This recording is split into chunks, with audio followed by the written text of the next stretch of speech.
Welcome back to the channel. This is Trendy Storm and you are watching what if kid Fem-Naruto found Minato's scroll and learned Namikaze Bloodline. If you enjoyed this video, please like, share, and subscribe to this channel. Now wasting no time, let's start the story. Naruto is not feeling well. She is currently sitting in an old-looking apartment on her bed. She is lying there because she is fed up with the way she has been treated. She's been called demon spawn, monster, and whore, and she's been kicked out of stores on her birthday. The villagers beat her, threw rocks at her, and even went so far as to bar her from the library. She is a typical 6-year-old girl with blue eyes and spiky red hair. She was born on the day that Kyuubi no Yoko attacked the village, and the villagers wanted to vent their resentment on her. That's her opinion. She is currently lying on her bed and gazing up at the ceiling. She is unsure of where to go, but she wants to get out of this village. She has no idea how to make it outside of the village. She has been stuck in this rat-forsaken dump. Because of these, there is no escape from this abandoned village. Until she notices a yellow flash in the room. She keeps her eyes on the ceiling. She discovered a scroll where the flash was. It looks like a scroll of messages. The words, "To Naruto Namakazi," caught her attention since she is an Uzumaki and it is marked for a Namakazi. It is not for her. However, since it says Naruto, opening it shouldn't be too harmful, would it? I'll just say it out loud because it seems strange to do this over a scroll. I am your father, Minato Namakazi, the 4th Hokage. If you don't know that, the old man must have concealed it from you in order to protect you from my wartime adversaries. I want to start by expressing my regret for what I did. The village's welfare, not yours, was the first thing that came to mind. Why'd I apologize? The reason for this is that I have locked the Kyuubi no Yoko inside of you. Other than my own daughter, I had no idea to whom I should confide the demon. I have asked that you be viewed as a hero by the village. I sincerely apologize for any suffering I may have caused you if they did not treat you like a hero. You are currently transforming the demon's chakra into your own by absorbing it. I'll explain how I've developed a method to absorb its chakra much more quickly. I made a lot of effort to deliver this to you. I put this here and release it when you're ready because I had to foresee that you would be residing in my former house. This scroll tells you where I keep my supplies of jutsus, training methods, equipment, and our family's bloodline scroll. But it doesn't contain any jutsu or techniques. They're concealed beneath the bed. You have to smear your blood over a blood-sealed floorboard underneath it in order to open it.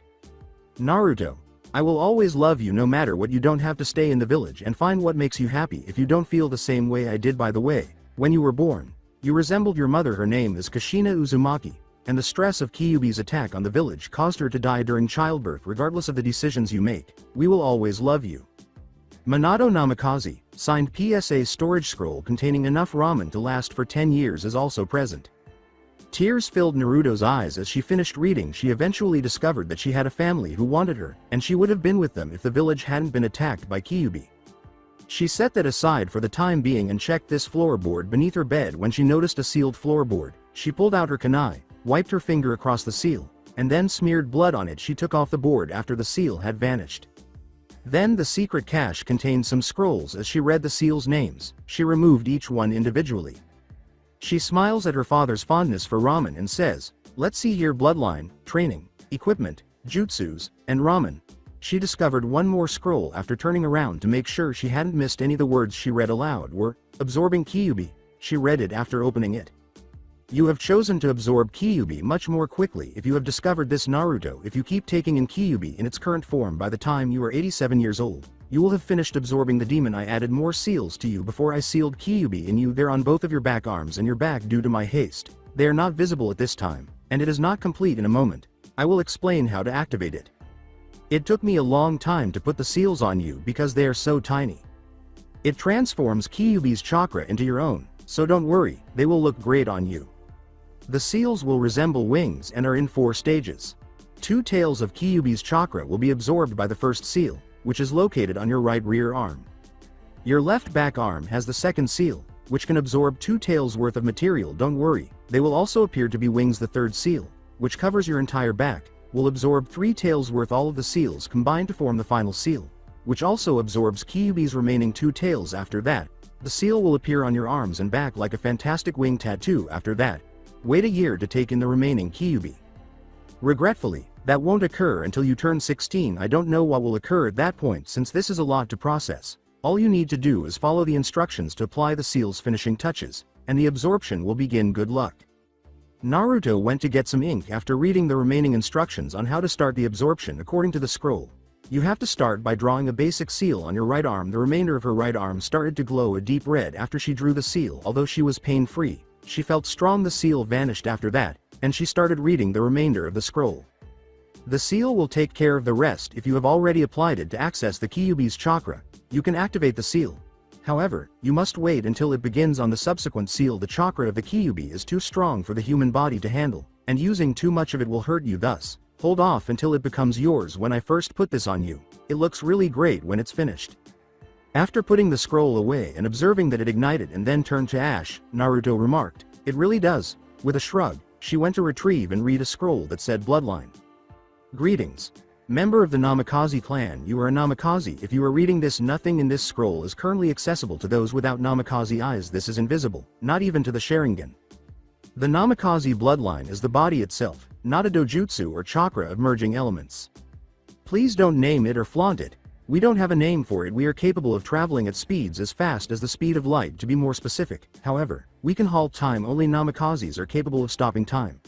Ordinary people cannot in any other way. It takes a lot of chakra to stop time. It takes 2 Jonins to stop time for 10 seconds. You need to have total chakra control and enough reserves to match 2 Jonins in order to master this. You must focus your chakra on your entire body and release the energy you have focused in order to stop time entirely. The longer you keep time frozen, the more chakra you will continue to release during your stop time. Your chakra signature is non-existent, which is the other bloodline that emerged during the process, which implies that nobody can detect you. This will enable you to remain anonymous when you collect chakra for yourself. Why? This will assist you along the way, because when you focus your chakra, it will be like turning on a beacon for your adversaries to find you. That's all there is to know about Namikaze bloodlines. I hope this helps you develop into a strong ninja. To say Naruto was taken aback would be an understatement. This extraordinary ability left her essentially speechless. She recognized the handwriting and saw more writing on the scroll. Naruto, you must comprehend what I'm about to say. If you have read about our bloodline is not available to me. The inferior branch of our family's lineage is the Hiraishin. You have outperformed me. If you can accomplish this, even though I may be dead, I will assist you in mastering the bloodline of our family. I can only help you with the training scroll, and the jutsu scroll contains the Hiraishin. Once more, the scrolls are only visible to Namikaze eyes. I hope you have luck. Naruto became proficient in her family's lineage. As a result of this, she picked up the training scroll and studied it running around the village. To increase stamina and endurance is the first thing that comes to mind. Tree walking, a chakra exercise, is then mentioned. She decided to master the Hiraishin. After completing these training exercises, she will finally master her ancestry.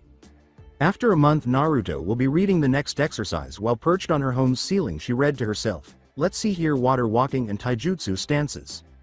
She extracted the scroll and went to a training ground. Her father invented her taijutsu stance, but he never used it for her. It was ideal. It was a style that hit the opponent after dodging or blocking an attack. She observed that killing is done in this manner. Her father didn't use it, which makes sense. Attacking a pole with the tips of your fingers without hitting it is one exercise for this style. This will provide accurate attacks. She repeatedly rehearsed this pose. After that, she began the water walk exercise. After a year, after spending an entire day practicing her taijutsu on the water, Naruto perfected the water walk. When she attempted to strike the pole with the tips of her finger, she discovered that the tips were inside the pole 1 inch in depth. She became fascinated by this and continued to practice it. According to her training scroll, she should practice her taijutsu by walking on water while holding gravity weights. When she removed the weights from the scroll, she saw that they were simply regular armbands. To increase the weight, the training scroll instructed placing chakra inside the bands. She did it for the first time. She spilled too much and dropped to the ground. She quickly cleared the chakra until it felt right. As she trained, she kept going. After 11 months, as the seal on her left arm came into effect, she completed absorbing 2 taels worth of chakra. Naruto pulled out the jutsu scroll because she had made the decision to intensify her training. They chose to learn the first jutsu, which is a shadow clone. After 30 minutes of mastery, she proceeded to the next jutsu. It was the Hiraishin. She realizes she started reading the Hiraishin, which required a lot of seals. She practiced until she was proficient at the seals. After 2 years, she absorbed 4 taels at the age of 10 and continued to absorb 3 more after mastering the Hiraishin. She was able to use it as much as she wanted without depleting her reserves in a single day. She is already a formidable force, or she is starting to become so. She used a tree to practice her fingertip exercise, and now it passed through it. There are 2 distinct components to Naruto's taijutsu: the open palm and the closed fist. To put it another way, it means killing and beating people to death. The purpose of the open palm is to pierce the human body with the tips of your fingers. She is able to grasp a human organ with her hand inside the body and either crush it or remove it. She is planning to and hasn't tried it yet. She started training in her ancestry after mastering the Hiraishin. She is currently starting her morning training while standing in the center of the training area. Closing her eyes, she started to focus her chakra on herself. Okay, if the concept the scroll has given me, it won't be a problem, I hope. She tried and tried for hours before giving up and getting a ramen snack. As she started to move through the streets, she saw that shops were starting to open. When she looked up at the sky, she saw that the sun was still where she had begun her training. She also observed that, despite training for hours, she doesn't feel hungry to continue. She returned to the training grounds. She kept her eyes open while focusing her chakra. Once she arrived, the first thing that occurs is that the surrounding area turns red and black. The sky, grounds, and trees are all dark red. The sun went dark as well. She glanced around and noticed that the birds and blowing trees had stopped. Everything returned to normal after she stopped focusing. Naruto felt pleased with herself. She has accomplished something that her father was unable to. She therefore started honing her time-stopping skills until they came naturally to her. After 2 years, in just 2 years, Naruto has achieved a great deal using her time-stopping power. She first sabotaged the establishments that would not let her in. She still wants to leave the village because she still despises it. She sabotages stores that were either burned down, blown up, or both. She had an excellent alibi. Despite the village's attempts to place the blame on her when it occurred, she was at the academy. The people in the village avoided her ever since. She also stole clothing and food that she needed. She returned the jutsu scrolls she had taken from the library. After using them, she employs a vast array of strategies. She is currently wearing a black vest, black baggy shorts, and a dark red tank top underneath for her Genin exam. In addition, she has bandages covering her arms and is wearing black gloves. One is black, and the other is dark red. Her crimson hair remained wild and spiky, and she wore Anbu sandals. She is doing well on her Genin exam, so she thinks she received the requirements needed to pass the other exams, but she failed the written portion of the test. She is currently practicing Bunshin Jutsu. She received something even better, so she didn't bother learning it. She focused her chakra and made a cross seal with her hands. Naruto screamed, "Bunshin no Jutsu," and was enveloped in smoke. She did the Kage Bunshin. Even though she said Bunshin, the teachers didn't need to know, of course. 20 smirking shadow clones have poofed their way into the world. As the Kage Bunshin cancelled themselves, Iruka handed a forehead protector and said, "Congratulations, Naruto, you get to pass." Mizuki argued, "We can't let her pass." Iruka snarled at Mizuki, "Why not? She has the requirements to pass, so she passes." Mizuki suddenly attacked Naruto with a kunai. "Do you think I should try it?" As she sidestepped Mizuki's attack, Naruto thought, "I might as well try it since I haven't even tried it once." She spread her hand wide and stabbed Mizuki in the chest. She assumed it was his heart since she could feel it beating. She took hold of it and crushed it to remove the blood. She withdrew her hand and wiped it away. From Naruto's perspective, the outcome was outstanding. Mizuki simply fell with a thud to the ground. Regardless of whether or not she killed a Chunin, Naruto asked, "So I pass?" The fact that a Genin just killed a Chunin still leaves Iruka speechless. Yeah, you pass. You could go while I call someone to clean this up. I must inform the Hokage of this." Naruto put her forehead protector on her forehead, keeping her bangs out of her line of sight, and said, "Well, I'll be leaving now. I'll see you at the orientation, Iruka."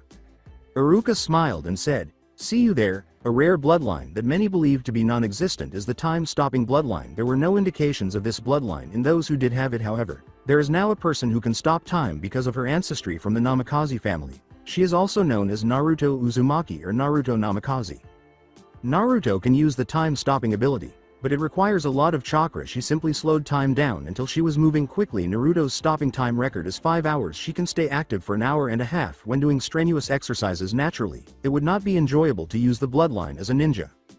She only uses it to protect herself from unavoidable attacks. She also makes herself untouchable by using it when she is taken by surprise or caught off guard. At the moment, Naruto is submitting her picture to finish the registration process for becoming a ninja. Right now, she is seated in front of the Hokage. Hokage signed the documents and remarked, "It seems everything is in order." The Hokage looked at Naruto and said, "Now that is done, I need to talk to you about what happened at the academy with Mizuki." Naruto said, unwilling to discuss about how I killed him, what technique I used, how did I even kill him, or if I am having problems dealing with it. In an attempt to gauge Naruto's feelings, Hokage said, "You can tell me what technique you used. I already know how he died and why. I'm sure you don't want to talk about it." He discovered that she is simply irritated. Lying to the Hokage, she claimed, "Well, I didn't give it a name, I just created it by scratch. It was actually from a scroll that I learned. It father was the one who created it, and it had no name. However, he doesn't have to be aware of that." Just as the Hokage opened his mouth to speak again, a boy walked in. With a kunai in his hand, the boy ran at the Hokage and declared, "Old man, I challenge you for the title of Hokage." He did not get very far. He fell face first after tripping over himself. He will die because of that scarf, but as the boy got up, Naruto thought. As he looked around the room and noticed a girl, the boy asked, "How tripped me?" He pointed the accusing finger at her and exclaimed, You're the one that tripped me." Is he being sincere, or is he just being foolish? As the boy approached, she thought. The Hokage was shaking his head from side to side when he said, "A girl like you with no skills isn't able to trip me. Now he's in for it." Naruto took hold of his collar and raised him up so he could see him. "Listen here, you little brat." As a panicked scream erupted from the hallway, she threatened the boy, saying, "I'm not the one who tripped over a scarf, and for your information I would beat the living daylights out of you if the Hokage isn't watching us right now." Someone shouted, "Honorable grandson, where are you?" As the yelling man named Ebisu entered the room, Hokage remarked, "He's in here, Ebisu." "Honorable grandson," he exclaimed as he entered the room and saw a girl holding the grandson to her face. "It's her, the brat from Kyuubi. Put him down this instant. He is the honorable grandson of the third Hokage." He screamed, "I don't give a damn," is the expression she gave him. "She will be put in place by that." This grandson pondered, "I thought you were going to beat me, tough gal, afraid that the third Hokage is my grandfather." He made fun of her. Naruto screamed at the boy, "I don't care if you're the son of Kami himself." Before dropping him and punching him in the stomach, the force of her punch caused him to instantly pass out. As she walked out of the room, she said, "See you later, Hokage-sama, I have training to do." The Hokage merely moaned as Ebisu's mouth touched the ground. "She is rapidly becoming stronger and more violent," the Hokage pondered as he considered her purpose for being here regarding her chakra signature. "Iruka is correct, not at all. I'm not sure whether she can conceal it entirely or if nothing is there." As Ebisu attempted to rouse the boy, he pondered, "He'll be gone for several hours." Naruto ended up in the typical training area. She checked to see if anyone else was there. She senses and sees no one. After finishing that, she slammed her finger to the ground after biting it and performing a few hand seals. "Kachiyose no jutsu!"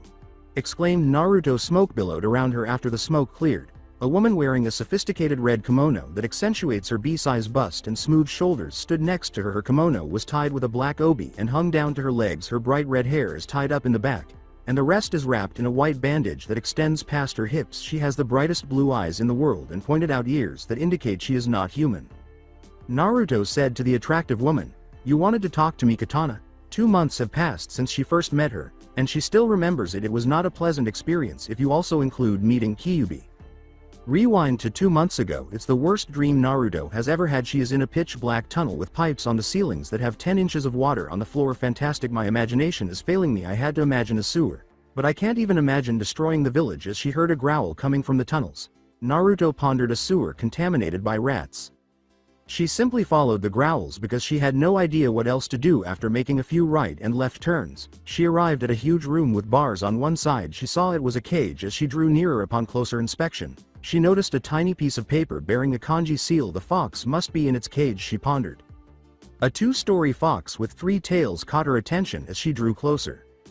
She said, loud enough for the fox to hear, "I guess I shouldn't call you Kyuubi now." The fox snarled at her, saying, "So my vessel has graced me with a visit while she steals my chakra." She lied and sarcastically said, "Well, I want to see you before I absorb you completely." She had no intention of meeting the fucking fox. The fox became enraged. She made fun of the fox and infuriated it even more by saying, "So what should I call you?" "The Sanbi no Yoko. I'll make you regret saying that to me." The fox roared, sending as much chakra as he could to subdue the small insect. Naruto was subdued by the fox's red chakra wrapping around her. If she hadn't had those extra seals, that's what would have happened. The seals on her back started to absorb the red chakra as soon as it wrapped around her. After realizing this, the fox ceased directing his chakra toward his vessel, but the harm had already been done. He sent her a chakra worth 1 tail, but now it has 2 tails left, and the seals on her back are complete.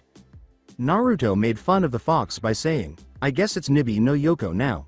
That came to an end when the seals on her arms and back began to hurt her sharply. The seals started to beat the chakra inside. Those seals started to seep out. The chakra started to take on the shape of a person. The chakra then vanished, and a stunning woman took its place.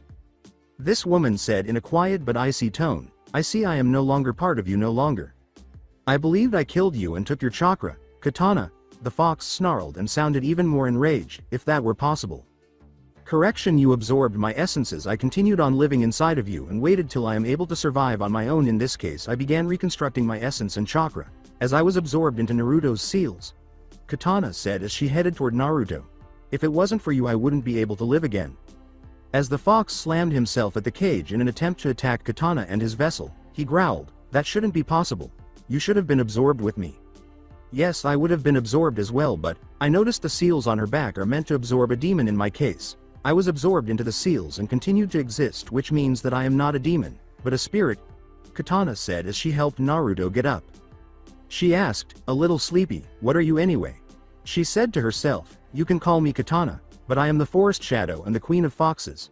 She narrowed her eyes at the fox in the cage and said, "As for you, I tried to warn you of what will happen if you absorbed me by force and it turned you into a demon. If you had waited till you were ready, I would have let you take over my position." The fox mocked Katana, saying, "You held me back. I needed more power to destroy all humans.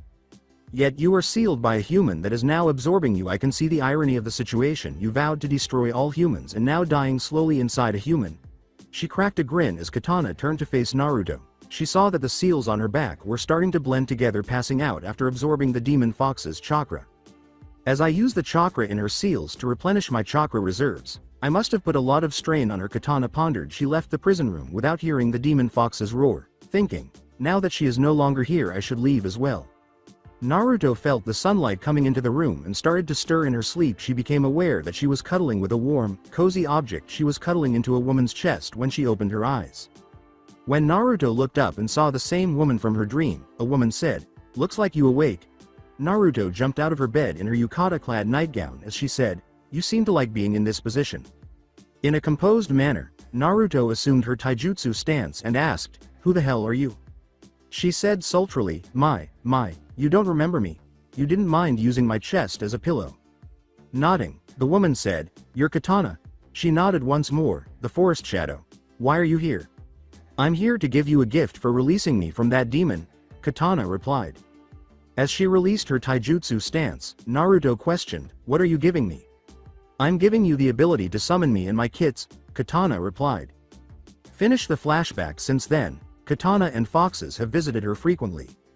As she waited to hear her, Naruto asked, "So what is it you want to talk about?"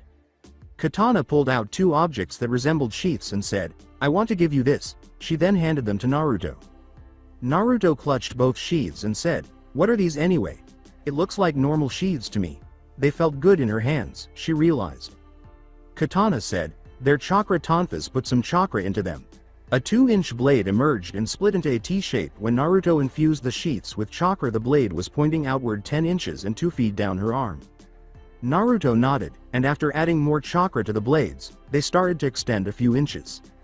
"They're the best things I have created. Only a fox summoner can use them. Anyone else will get a nasty burn." She applied a tremendous amount, and the blade reached out and struck a tree 20 feet away. Naruto absorbed the chakra from the blades, saying, "Cool. How to put the blades away? You just have to absorb the chakra out of the blades." She was unsure of what to do with the blades once they were gone. Katana handed Naruto a belt with holders on it and said, "Here." She sheathed the belt and put it on right away. Naruto said, "Thanks for the gift. Is there anything else?" Naruto nodded and said, "You know that I am reconstructing the Fox clan, right? I won't be able to look after you for a while, but I can assign my latest kids to look after you," Katana replied. Naruto didn't anticipate her saying, "What?" Katana said cheerfully as two small foxes appeared. "Naruto, I would like for you to meet Kyoken and Kauken." Their tails were the same length as their body, which measured 1 foot. Every fox had a single tail. The foxes had black tips on their tails, feet, and noses, and they were bright orange in color marking the fur on each one is the only way to separate the two. One had wavy lines that resembled wind, and the other had fur that was marked as being on fire. Naruto gave her a raised eyebrow and said, "Kyoken and Kauken will be your guardians. They can add a little brightness to your life, despite their youth." "Yes. You can stay on the sidelines and let us fight," said the Firefox. "Dude, you said it. We can force the adversary to plead for their life," the Wind Fox said, and Naruto gave Katana a "Are you serious?" expression as he watched the two kits chase each other around the training area. As the two kits sat on Naruto's shoulders on either side, their tails encircling her neck, Katana tried not to laugh and remarked, "Kyoken and Kauken may be punks or brats, but they can brighten your life with their attitude." "You're correct. We'll be watching you to make sure you're safe," said the Firefox. "You're correct," the Wind Fox said, "we go wherever you go. If you set out on a quest," the Firefox said, "we'll follow you. If you go into combat," the Wind Fox said, "we'll fight with you. If you consume food," "We eat what you eat," they both said simultaneously, and Naruto simply arched her brows in response to the fox's statements. Naruto's eye twitched as Katana, trying to contain her laughter, poofed away and said, a little shakily, "I wish you luck on both of the hyperactive kits."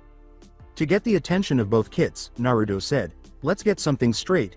Which of you is which?" Both nodded and exchanged glances before leaping off Naruto's shoulders. Kyoken raised a paw to introduce himself, saying, "I am the Fire Fox Kyoken." Kauken also raised a paw to introduce himself, saying, "I am the Wind Fox Kauken." "And we are." Kyoken threw some flames into the little tornado that Kauken had blown behind him. The foxes said, "The Crimson Hurricane Twins," as the fire tornado erupted behind them, striking a spectacular, ostentatious pose. As she perspired at the sight before her, Naruto thought, "I bet Katana just wanted to get rid of them and stuck me with hyperactive knuckle-headed foxes. How am I gonna explain this to the Hokage?" She thought, "I guess it would hurt to tell him everything." She glanced at the foxes as they wrestled against one another, thinking, "I guess it wouldn't be that bad." People started to sneer at her and narrow their eyes at the two foxes on her shoulders as she started to walk towards the tower to meet the Hokage, but she chose to ignore them. She then entered the Hokage's office, which is clearly guarded by numerous Anbu shinobi. Aware of the Anbu present, Naruto said, "Hokage, I need to tell you something." The Hokage nodded and said, "About the foxes on your shoulders." Naturally, the elderly man and the Anbu guard were taken aback when Kyoken, who was standing on Naruto's left shoulder, and Kauken, her right, said, "The name's Kyoken and over here is my twin brother Kauken."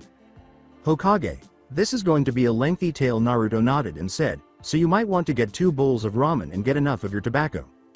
The story about the forest shadow was intriguing because she left the 2 abominations to Naruto's care while they were eating their bowl of ramen, and the Hokage was stunned by the Yondaimi's efforts to communicate with his daughter and the seals on her back.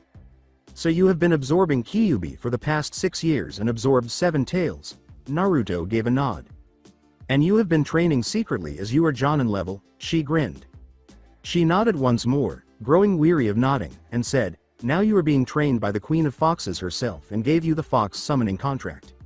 She also left those 2 in your care." She nodded reluctantly, and the Hokage looked at the 2 foxes, who had their heads in the bowls, eating as much as they could. He wondered why she was hesitating at this. As the elderly man smoked his pipe, Naruto remarked, "So that is everything that happened in the past 6 years, Hokage-sama." The Anbu guards were also stunned by the most recent information, adding, "At this time, I don't want people to know who I am. I will definitely not defend a village full of fools who are unable to distinguish between the warden and the inmate." The Hokage remarked, "So you're not taking your father's name and inheritance?"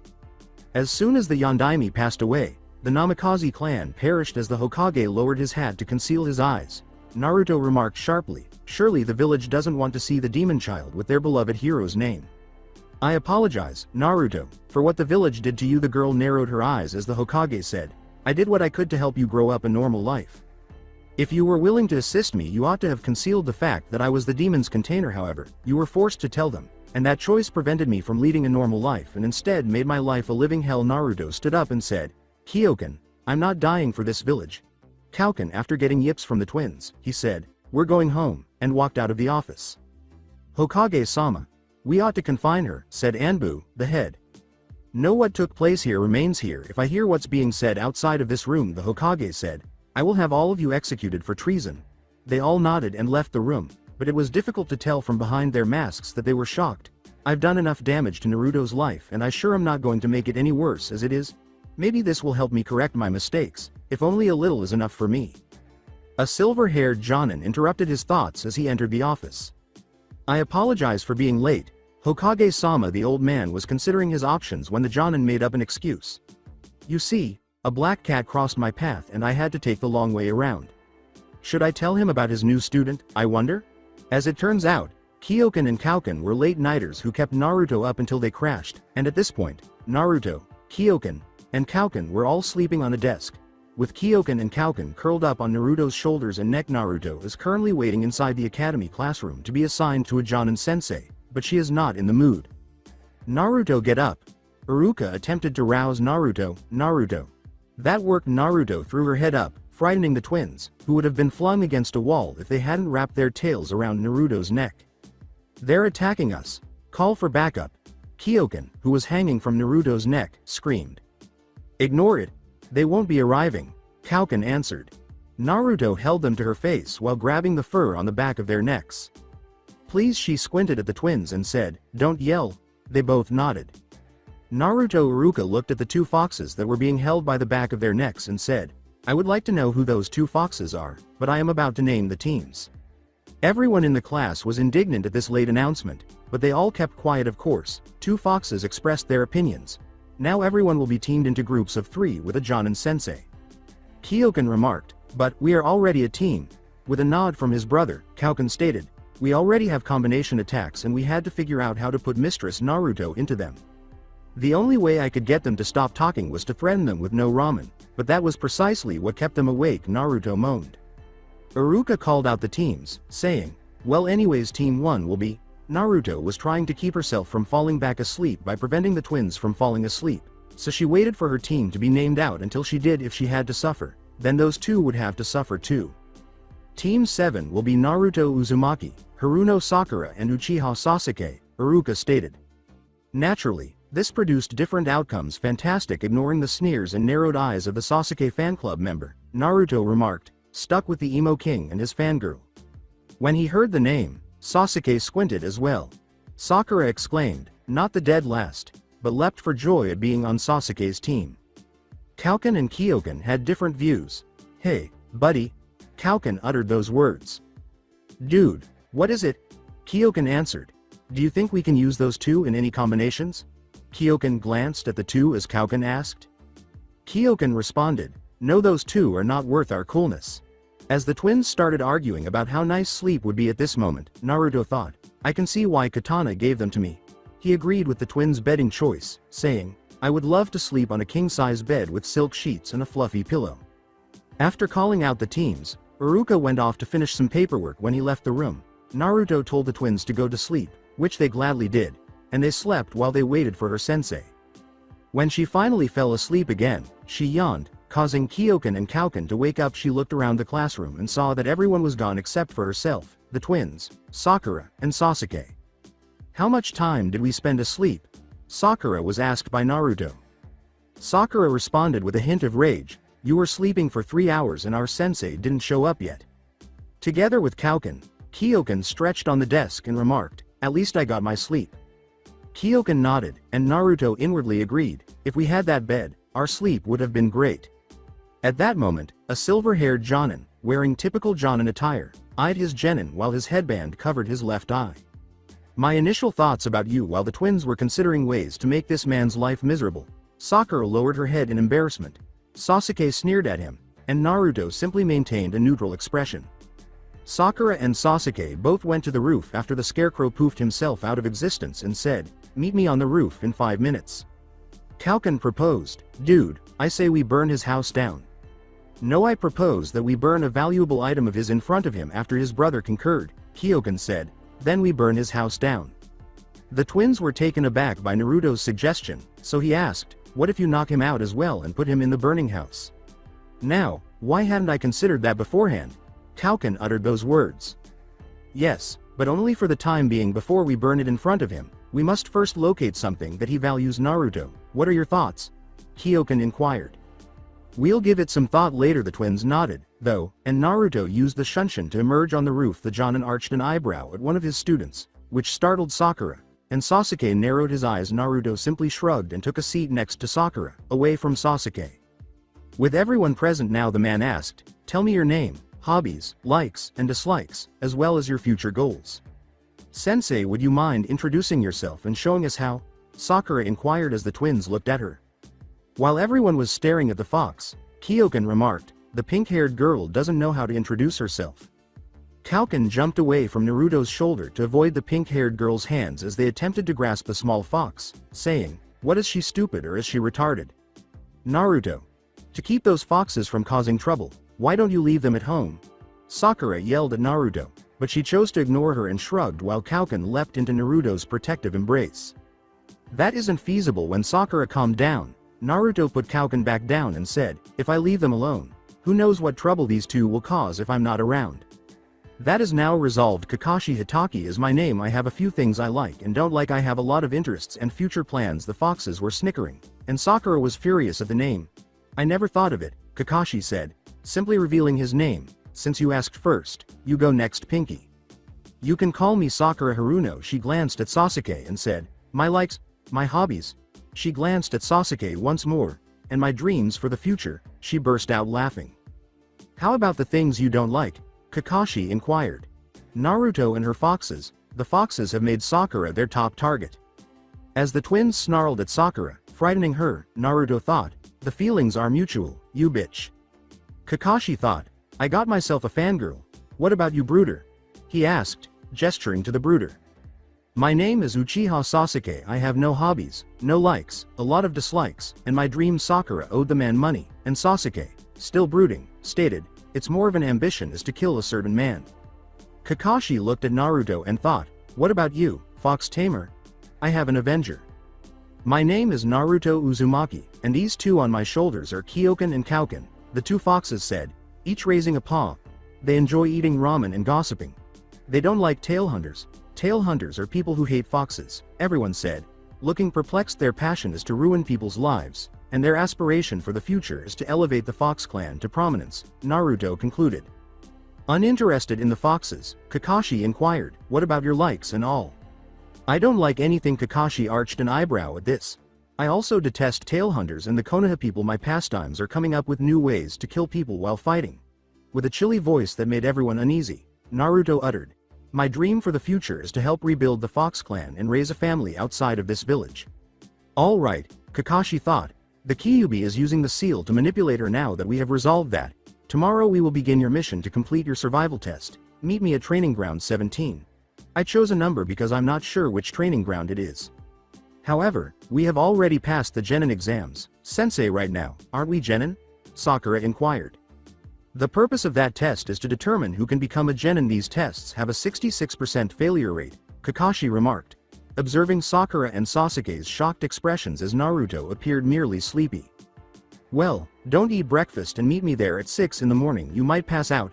Everyone, with the exception of Naruto, Kyoken, and Kauken, who were gradually falling asleep, gave this another startled look. Everyone soon left the roof after Kakashi simply left them to do whatever it is he does.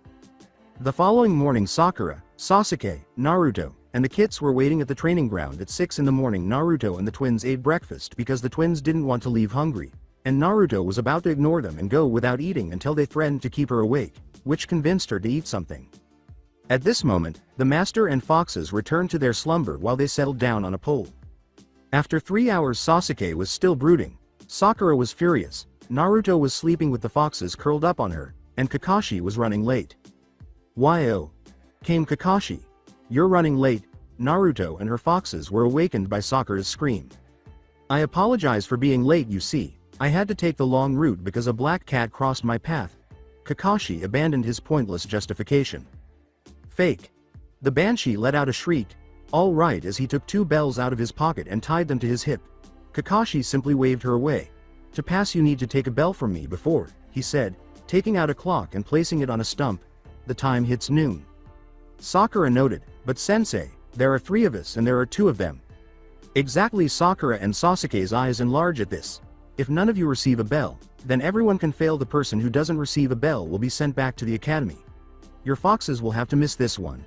Naruto simply arched an eyebrow in response.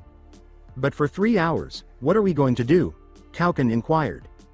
The twins nodded as Naruto said, just talk about some of the gossip that is happening in the village. That is now resolved. Now, you 3 have to approach me with the intention of killing in order to get a bell. Is everyone prepared now? Now begin.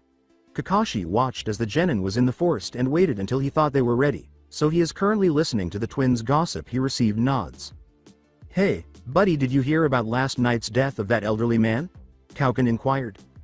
Kauken simply looked perplexed as Kyoken said, yeah, apparently the old man wakes up dead. You mean that the elderly man awakens dead? Kauken remarked. How can someone wake up dead when the guy is already dead? No, you can't. As you can see, the elderly man was alive while he slept, but he woke up and passed away in this way. The meaning awakens dead. Kyoken presented his theory. Kauken lifted his paw and Kyoken slapped it, saying, that bro is deep. As he went to find the Genin, Kakashi thought, those are the strangest foxes I have ever seen. I can't sense Naruto. Kakashi found an open field. Sakura is hidden in a bush on my 10th. and Sasuke is hidden in a tree on my 7th. After that, Naruto emerged from the bush and turned to face Kakashi. Are you not supposed to be hiding? As he attempted to sense Naruto's chakra, Kakashi remarked, what's going on? Is this an illusion? He was unable to detect anything from Naruto. All right. As she completed the test, Naruto remarked, if that's what you're asking, I never planned on working together with Sasuke or Sakura. Naruto nodded and assumed a taijutsu stance that Kakashi was unaware of, saying, so you know the meaning of this test. Kakashi just went to take an item out of his pouch and said, well, let's go Wild Sensei. Naruto then said, you're going to use a weapon in a taijutsu fight. He took out a book and said, I am going to need this to fight you. Naruto forced herself to stop face blaming at the turn of events. Why is the book there? As Kakashi opened the book, Naruto inquired. I naturally want to know what occurs in it without taking his eyes off the book, Kakashi remarked, your kicks and punches will be too weak to hurt me. She vanished from view and threw a punch at Kakashi, who was caught off guard and used whatever reflexes he had to avoid the blow. Naruto continued to throw punches and kicks with great speed, forcing Kakashi to put his book away in order to battle her. Too weak, huh? Naruto said sweetly but darkly. What took place, sensei? Without your book, you can't defeat me, Naruto mocked Kakashi. He continued to defend himself until he launched his own attack, and Naruto continued to sidestep his punches and kicks. He threw a right punch, which she sidestepped, and a left, which she sidestepped again, and Kakashi swept a kick, which Naruto simply vaulted over and landed on her feet. When I start upping the pace, she keeps getting faster. Her taijutsu is so fluid that I can't hit her, Kakashi thought, trying to sweep kick her again and waiting for her to vault over it, but she backflips away from him, changing her strategy. As she considered her next move, Naruto thought, he's getting serious. I had to remove my weights to keep up with him. I guess I have no choice but to try them out. Kakashi wondered what she was planning until she produced a pair of sheaths. Kakashi thought, sheaths. Sasuke, who was a Uchiha, was up in the tree watching all of this happen and wondering how the dead had gotten this kind of power in the first place. How did she become so strong? I should be the one with that kind of power. 1. The sheaths released their blade in a tonfa style after Naruto grasped them and infused them with chakra. Kakashi pulled out 2 kunais and held one in each hand, thinking, bladed tonfas. As she slowed down time, making her move quickly, Naruto yelled, this is when I get serious, Kakashi. Then she attacked Kakashi. Unprepared for Naruto's sudden burst of speed, Kakashi attempted to defend himself against Naruto's onslaught, jumping away as she swung her left tonfa horizontally at him before spinning around and swung her right tonfa at him. When the tonfa's blade extended and sliced the skin of his stomach, Kakashi jumped back for safety, dismissing the thought that she was spinning and that it wouldn't reach him. She can't possibly continue these moves, and she will soon run out of chakra if I continue, Kakashi thought, sidestepping a vertical right strike from Naruto and jumping away from a diagonal left slice from her. If this continues, I will be chopped to pieces. After 15 minutes, when he decided to use his Sharingan, Kakashi thought, she's still fighting like before. He took off his headband and activated it, and as he started to predict Naruto's movements, he couldn't see any chakra coming from him. What's going on? Is she not using any chakra? He began performing hand seals. Earth Dragon Bullet. Earth Release. Kakashi screamed as a dragon materialized from the earth and began shooting at Naruto on the earth. Naruto began sidestepping the earth and hitting anything she couldn't avoid, but that didn't stop the dragon from colliding with Naruto. Naruto simply grinned and stepped into a stance, holding her right arm in place with her left arm while her right leg braced herself behind her and her right hand, which held a tonfa, was pointing at the dragon. To kill, pierce? Naruto yelled as the tonfa shot both forward and backward, with the forward blade striking the earth dragon and piercing its head before collapsing to the ground while the backward blade lodged itself in the ground. This is too much. I had to slow down time just to avoid his attacks. Damn, Naruto thought as she retracted the blades into a bladed tonfas that looked normal. If this continues, I might have to use my left seal. As Kakashi watched Naruto closely and saw a fire-style tattoo on his right arm, he thought, she is definitely using chakra, but it's non-existent. What is that? As she concluded her options, Naruto thought, I can't do that. I showed too much to this guy. As Naruto set aside her bladed tonfas, the man in question raised an eyebrow at her change of attitude and said, I'm sorry, Kakashi. But I'm ending this right not. The tattoo on her right arm had moved to her left arm, and she started performing hand seals quickly before finishing with a tiger seal. Fire Release. Fire Dragon Flame Bullet. Not possible. As he steered clear of the flames and saw Naruto performing more seals, Kakashi let out a startled cry. Fire Dragon Flame Bullet. Fire Release. Kawarimi, where is he? Naruto glanced around when she felt two hands clutch her ankles. She blew the flames where Kakashi was going and hit him or a now burned log. Kakashi appeared where Naruto was standing a second before she was pulled down into the earth, only revealing her head, and said to her, "You should never underestimate your opponents, Naruto." Naruto was grinning the entire time. Earth Release. Double Suicide Decapitation. The so-called Naruto poofed away, saying, "You should take that advice to heart, Kakashi. It will be difficult to locate someone whose chakra doesn't exist." So Kakashi searched around for Naruto and realized that she couldn't be sensed, a shadow clone. Kakashi continued to scan the area until he heard a bell ringing from the tree in the center of the field, at which point he turned to see Naruto clutching a bell. As she paused time to grab a bell, Naruto thought, "This is getting boring, I should have just ended it from the beginning, I showed too much of my capabilities." "How was a bell obtained?" Kakashi inquired. "I want to know that, and you should never know." As she returned to the twins, Naruto remarked, "I'm not going to tell you as long as I live, and it depends on whether the Hokage tells you." Kakashi simply dismissed it and proceeded to locate the other genin. When Naruto reached the pole area, she saw two foxes wrestling around it. She shrugged and created a shadow clone to go see the Hokage, after which she slid down until she was sitting on the ground, leaning against a wooden pole. Naruto told herself, "I'm sure I'm going to fail this test." Alongside the Hokage, when Naruto entered the office with a shunshin, the old man Hokage was sitting on his desk in the Hokage office, fighting a great evil that no cage can defeat. Paperwork. "What can this elderly man do for you today, Naruto?" The Hokage just gives up the great evil. "I want to talk about my sensei Kakashi and I have a request." The Hokage appeared perplexed. "You know what I told you about the seals and my abilities." He smiled. "I don't want you telling Kakashi anything about me." "Unfortunately, I am unable to fulfill that request." The Hokage noted that a sensei must be aware of what he can teach his students. "That will not be happening." The elderly man simply said, "He has the Sharingan and will only teach the last Uchiha, who has the Sharingan. In addition, he will not be instructing the Kyuubi container." The elderly man moaned to himself and considered his options. "I am unable to give you a sensei of your own, it will demonstrate partiality." He searched for emotion in Naruto's eyes but saw only the same icy expression. "I don't require a sensei, as both you and I are aware." Naruto could see the Hokage considering her options, and she turned to face the stacks of paperwork. "What if I tell you how to do paperwork a lot faster? That's all I want." Kakashi Naruto made a suggestion, and the Hokage immediately agreed. "Now tell me how." In a desperate manner, the Hokage appeared. "If I explain, how will you swear to me that you won't share anything with Kakashi?" Naruto simply poofed his way out of existence as the Hokage nodded. "That brat, little. I didn't learn from her how to complete paperwork more quickly." The Hokage put his hands in a cross seal and yelled, "Shadow clone." She just cancelled her shadow clone. He halted his tirade and burst out laughing at this new insight, and three Hokages appeared out of thin air and started battling the great evil. The Hokage took out an orange book and started reading it while giggling, thinking, "Sorry, Kakashi, I am a man of my word." Returning with the actual Naruto after failing the group, Sakura was tied to the pole, and Kakashi had just concluded his speech about the value of teamwork when Naruto received the information from the shadow clone. "I'll give you another opportunity, don't untie Sakura or give her your food just yet. Instead, eat your lunch, you will fail if you do." Kakashi then vanished. "What are we having for lunch, then?" As Kauken took off the lid, Kyoken grabbed the lunchbox out of Naruto's grasp. "Come.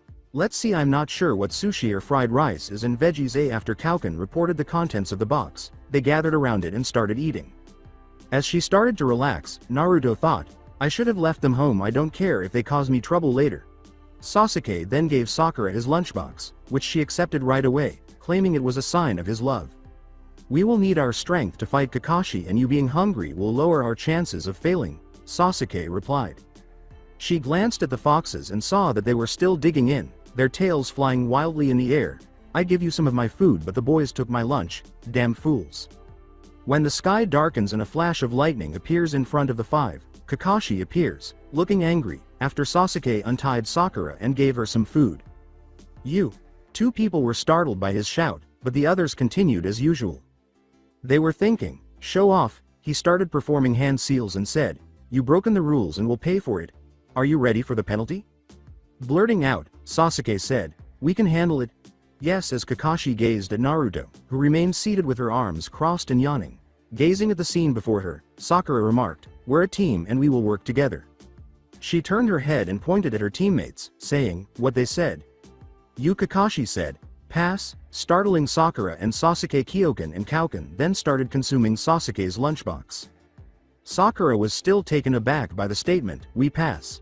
"Yes," Kakashi remarked. "I would have failed you if you guys had just listened to what I said earlier about not feeding Sakura, although Naruto had serious doubts about that. You guys are done for the day, and I have to report to the Hokage now that you've passed thus," Kakashi said. "Meet me tomorrow at 7 a.m., and vanished. Before Sasuke blocked her way, Naruto got up and made the decision to head home. According to Sasuke, "Fight me." Naruto walked around him and continued to walk home after saying, "No." Sasuke mocked her, saying, "So you're scared of me?"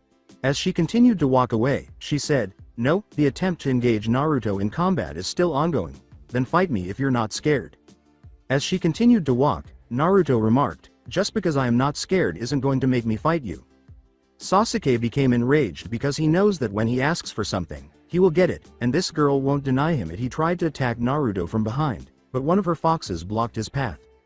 "Our mistress means it when she says no," Kaukan shouted as he blew a tremendous gust of wind and pumped as much air into his lungs as his chest could hold, knocking Sasuke unconscious as the wind blew him back and slammed him hard against a pole. Going home with her foxes in tow, Naruto thought, "I suppose these two foxes will come in handy in the future."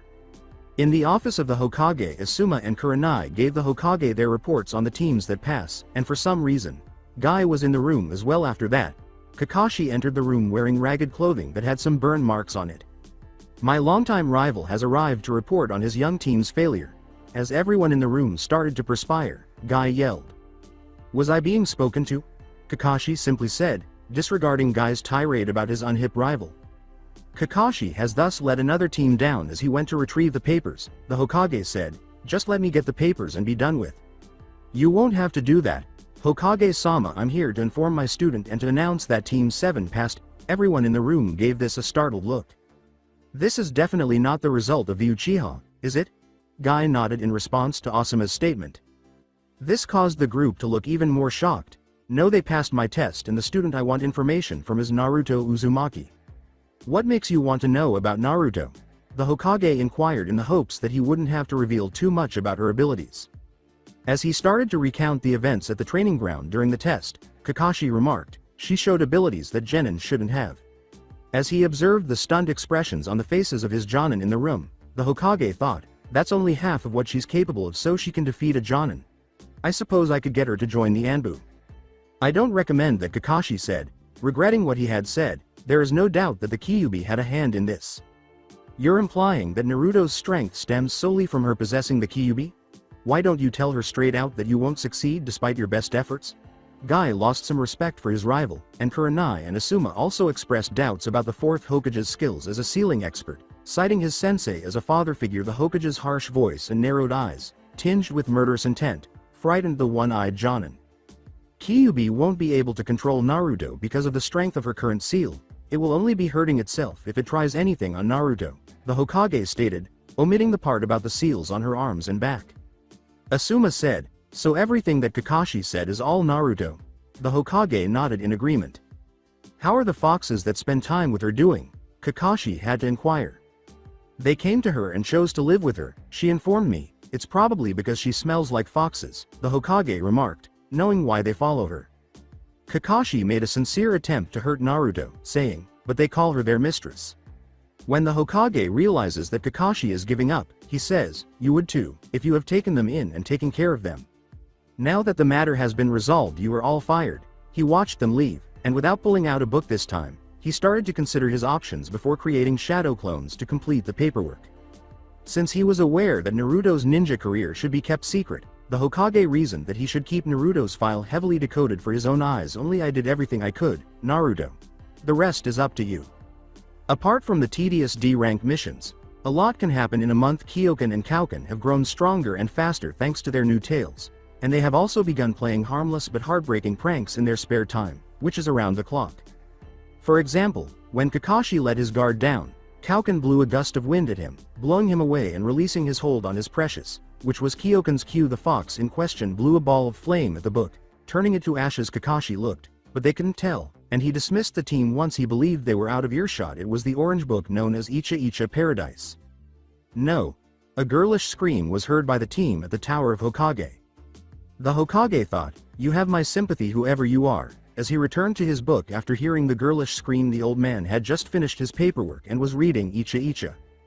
But it didn't end there. Kakashi returned home to pick up another book, but as soon as he arrived, he noticed smoke coming from his apartment. He hurried to get there, and when he did, he saw something that broke his heart. More accurately, it destroyed Ida. His entire collection of the Icha Icha series was now reduced to ashes.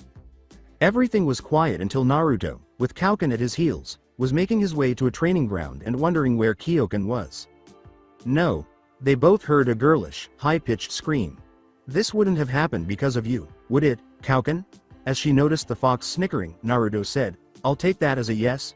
Both of them went on.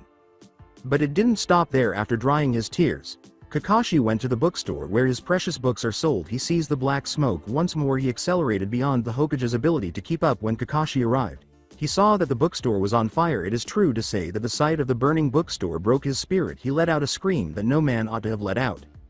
In a different nation, an elderly man with long, spiky, white hair was observing the woman from the side of the bathhouse. There was a tremendous chill that ran down his back.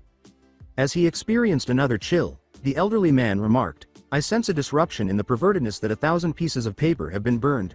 Human curiosity overcame his instincts, telling him not to look behind him. He turned around and went pale when he saw the women from the bathhouses in their towels, giving him the "kill the pervert" look he is so familiar with. As he was beaten, he let out a girlish scream. Returning to Konoha, Kakashi's soul was crushed, and now all he can do is cry. He is crying a river that could be used to put out the fire, wondering how a strong ninja could cry.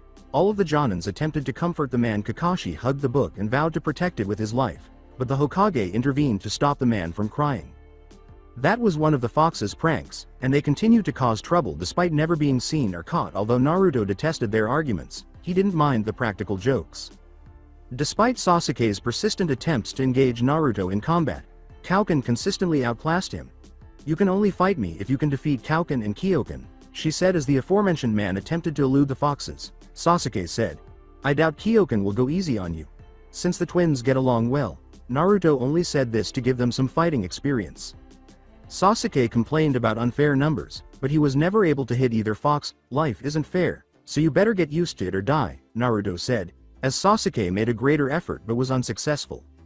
Kyokan occasionally referred to Sakura as a retard or stupid because of the foolish questions she has been asking, using fists, kicks, kunai, shuriken, rocks, sticks, and anything else she could get her hands on. Sakura attacked Kyokan. She was unaware that Kyokan was luring her in the direction of a trap that Kyokan was laying. How these foxes managed to do it is a mystery. Sakura was last caught in a trap that involved a pitfall and the dropping of stink bombs into the pit. Sakura has now fallen into the same trap that the foxes previously used, only this time they covered it up. They wondered how a ninja could not see this. Sakura got to her feet and surveyed the pit until she heard a squeaking sound. She kept looking. A black rat with a furry tail and a white line running down its back to its tail is what she saw when she followed the noise. Sakura's scream came from down the pit to Team 7. "Hey bro." Kyokan turned to face his brother, demonstrating his undivided focus. The said fox simply shrugged and carried on listening to the music. When asked, "How did you convince the skunk to agree with this?" Regarding Team 7, since the Crimson Hurricane twins have been causing trouble in Konoha, life isn't boring. As she feels a pulse from her seals on her back, Naruto is currently making her way to a training ground where she has been going to meet Katana. She bit her thumb and a few hand seals as soon as she arrived at the training ground. When Naruto slammed her palm to the ground and exclaimed, "Kachiyose no Jutsu," a massive cloud of smoke filled the room. As the smoke cloud dissipated and Katana and 9 other foxes appeared behind her, Naruto remarked, "This is a bit too much smoke for summoning Katana." As the 9 foxes surveyed the area, Katana remarked, "Like what you see, Naruto. I've been doing this for 3 months. Katana simply nodded as Naruto remarked, "I'm guessing that gathering 9 foxes is a hard task." Katana pointed to a golden yellow fox with 6 tails and white tips on the tail and paws, saying, "Joined our little group and is looking after my little kits." Batara kept the foxes in order. "Well, to be more precise, I have given birth to 8 of them." Naruto simply raised an eyebrow. "So you've been having foxes as babies? I am aware that I will regret doing this, however." "How?" Not wanting to know the answer, Naruto said, "After all, I am a spirit, and it only takes a month for me to have more foxes." "How?" "2. While awaiting Naruto's answer, Katana remarked, I have been using you as the source to breed my kits. Wow. It's there. Well, if I wanted to, I wouldn't have to mate with someone else. I only removed a small portion of your chakra from your seals. If you don't already know, your normal chakra is completely non-existent. She turned to face Naruto, who appeared to have calmed down at the realization. Kyokan and Kaukan are the first results of this. The reason behind their actions is still a mystery to me. Well, Naruto thought, I assisted in breeding 2 abominations. What about the remaining 8? As she eyed the 8, Naruto asked. The more noticeable ones were the black ones, some of which were light red and orange with black tips on their noses, tails, paws, and ears. I appreciate you asking. As the Nara foxes slouched about, one of them appeared grave, and Katana remarked. 3 of them are from some Nara and 5 of them are again yours. A Nara? Why? Naruto inquired. Well, shadows can be controlled by the Naras. I therefore made the decision to own some shadow foxes. Katana eyed the male shadow foxes that were slouching around and remarked, of course. Having shadow foxes has some disadvantages. What are the drawbacks? Naruto turned his attention to the shadow foxes. Well, I had to reprimand the male shadow foxes because they are so lethargic, troublesome. I swear I heard one of them say apart from that, they are intelligent and are learning how to work with shadows. Katana eyed the lone female shadow fox and said, the female is another story. Naruto also eyed the fox and remarked, she is one of the bossiest and scariest creatures I have ever heard. She will do it without any issues if I don't inspire the others. I'm still unsure of who does it. Is that all? Naruto inquired. Right now I am due next week with the Hyuga foxes, Katana replied. Hyuga foxes? Why a Hyuga and how did you obtain their chakra? Naruto inquired. Well, the Byakugan is theirs if they have the Byakugan. These will be excellent scouting foxes. Regarding the source of the chakra, as she recalled the bashful young girl, Katana remarked. I got it from this shy-looking girl your age and asked her if I can borrow some of her chakra. Have you requested the chakra of the Naras? Naruto uttered those words. No. When his companion went to get more food to eat, I simply went up to where one of them was sleeping, Katana remarked. Are there any unique aspects of foxes that I should be aware of? As she observed the foxes playing, Naruto uttered those words. Well, they're growing really quickly. In just 3 months, Kyokan and Kaukan have already grown their second tail. It shouldn't take another year or 2 for this to occur. This is exactly what I expected to happen, so I made sure to use your chakra when interacting with the Hyuga and Nara foxes. As Katana brushed black ink on the foxes to demonstrate their characteristics, she said, the 5 here are also capable of using either wind or fire. There were 2 wind foxes and 3 fire foxes. So the foxes that come from me are born with either fire or wind? Asked Naruto. No, it's only natural earth can be controlled by the shadow foxes over there, Katana remarked. Who knows what the Hyuga foxes can use? All right, if that's all. As Katana gathered her foxes and poofed away, Naruto declared, I have to go on a mission to capture some lost cat named Tora. Kaukan remarked, at least I am not the only child no more. The only child? What do you mean? We are identical twins. Kyokan yelled. Kaukan simply remarked, oh yeah, as he recalled his brother. It takes 1 a month to give birth to foxes. According to Katana, the first month's results were Kyokan and Kaukan, while the second batch and the shadow foxes looked completely different. Why are they twins? Naruto wondered, wondering why only those 2 are so similar and behave like punks. Forget it. While on the mission, Prodigy is in a position of brava and can see the target over the radio, Sasuke said. Over. This fangirl is in Charlie's position and can see the target. Come on over, Sakura said. The target is visible, and this is Fox Tamer in position Delta. Come on over, Naruto said. This is Charlie 15, Delta 33, Firefox Bravo, Omega 21. Come on over, Kyokan said. Sasuke, Sakura, Kakashi. What? The silence was broken by Naruto's statement.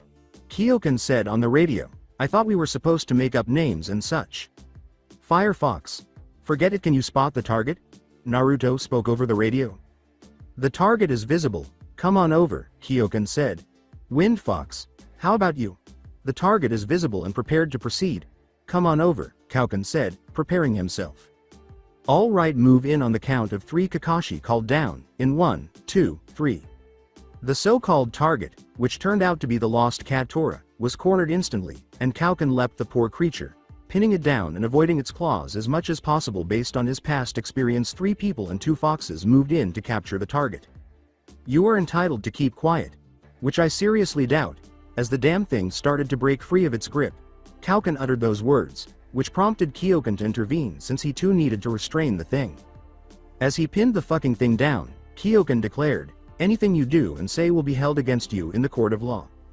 This is fox tamer Naruto grabbed the back of the creature's neck fur to hold it in place and said, we have captured the target and will return with the damn thing. Sakura grumbled, we had to chase that damn thing for 4 hours. It would have been 2.5 hours if you didn't let the damn thing go in the first time we cornered it, Kyokan replied. Hey. Sakura revealed her scratched face and remarked, if that damn thing hadn't been scratching your face out, you would have let go. Kyokan retorted, but I would have kept a hold of the damn thing.